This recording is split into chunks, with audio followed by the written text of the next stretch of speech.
বর্তমানের সিরিয়া, ফিলিস্তিন, লেবানন এবং জর্ডানকে পবিত্র শামের ভূমি বলা হয়। রাসূলুল্লাহ সাল্লাল্লাহু আলাইহি ওয়াসাল্লাম শামের ভূখণ্ডকে মুসলিমদের দ্বিতীয় হিজরত ভূমি হিসেবে উল্লেখ করেছেন। রাসূলুল্লাহ সাল্লাল্লাহু আলাইহি ওয়াসাল্লাম বলেছেন, শাম হবে ইসলামের শেষ দুর্গ। শাম ভূমি হবে কিয়ামতের পূর্বকালীন গুরুত্বপূর্ণ ঘটনার কেন্দ্রস্থল। এখানে ইমাম মাহদীর নেতৃত্বে মুসলিমরা ঐক্যবদ্ধ হবেন এবং দামেস্কের উমাইয়াত মসজিদের সাদা মিনারের পাশে ঈসা আলাইহিস সালাম পৃথিবীতে ফিরে আসবেন। বিভিন্ন হাদিসের বর্ণনা থেকে জানা যায়, ঈসা আলাইহিস সালাম আসার আগেই পৃথিবীতে ইমাম মাহদী এবং দাজ্জালের আগমন ঘটবে। মুসলিমদের একটা বড় অংশ দাজ্জালের বিরুদ্ধে যুদ্ধ করতে থাকবে। মুসলিমরা দাজ্জালের বিরুদ্ধে যুদ্ধ করতে করতে অনেকটা কোণঠাসা হয়ে যাবে।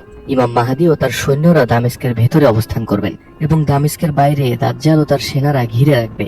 রাতে ইমাম মাহদী সিদ্ধান্ত নেবেন যে এভাবে আর বসে থাকবে না, মুসলিমরা সরাসরি দাজ্জালের সঙ্গে মোকাবেলা করবে এবং পরদিন দামেস্কের দরজা খুলে দেওয়া হবে। মহানবী সাল্লাল্লাহু আলাইহি ওয়াসাল্লাম বলেন, পরদিন সকালে মুসলিমরা ইমাম মাহদীর পেছনে ফজরের নামাজের জন্য দাঁড়াবেন। ইকামত দেওয়া হবে। এরপর হঠাৎ চারদিক অন্ধকারে ঢেকে যাবে, এতটাই অন্ধকার যে একজন মানুষ তার হাতটাও দেখতে পারবে না। সে সময় দামেস্কের সাদা মিনারের পাশে দুজন ফেরেশতার কাঁধে ভর করে পৃথিবীতে ফিরে আসবেন ঈসা আলাইহিস সালাম।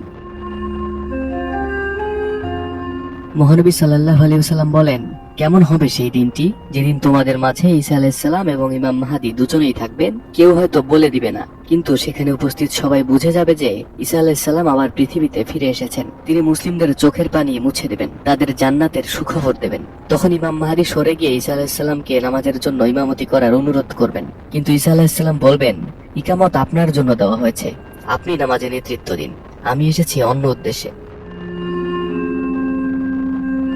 এই বলে ঈসা আলাইহিস সালাম ইমাম মাহদীর পেছনে ফজরের নামাজ আদায় করবেন, অর্থাৎ আল্লাহর একজন নবী হযরত মুহাম্মদ সাল্লাল্লাহু আলাইহি ওয়াসাল্লামের উম্মতের পেছনে নামাজ আদায় করবেন। আর এতে মহানবী সাল্লাল্লাহু আলাইহি ওয়াসাল্লামের উম্মতদের সম্মানিত করা হয়েছে।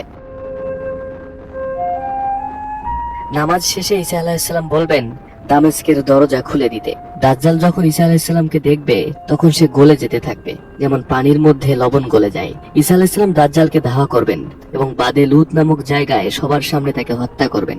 ঈসা আলাইহিস সালাম দাজ্জালের অনুসারীদের তখন বলবেন, এই যদি তোমাদের খোদা হয় তাহলে আমি তাকে কিভাবে হত্যা করলাম?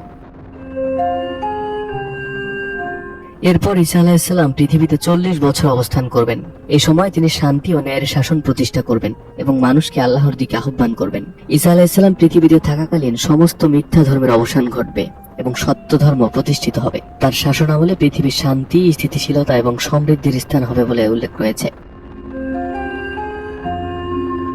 অনেক আলেমদের মতে হাদিসে বর্ণিত দামেস্কের সাদা মিনারটি হচ্ছে উমাইয়াত মসজিদের সাদা মিনার। মহানবী সাল্লাল্লাহু আলাইহি ওয়াসাল্লাম যখন এই হাদিসটি বর্ণনা করেন তখনও দামেস্কে কোনো সাদা মিনার ছিল না, কিন্তু এখন আছে এবং অনেক দূর থেকে উমাইয়াত মসজিদের সাদা মিনারটি দেখা যায়।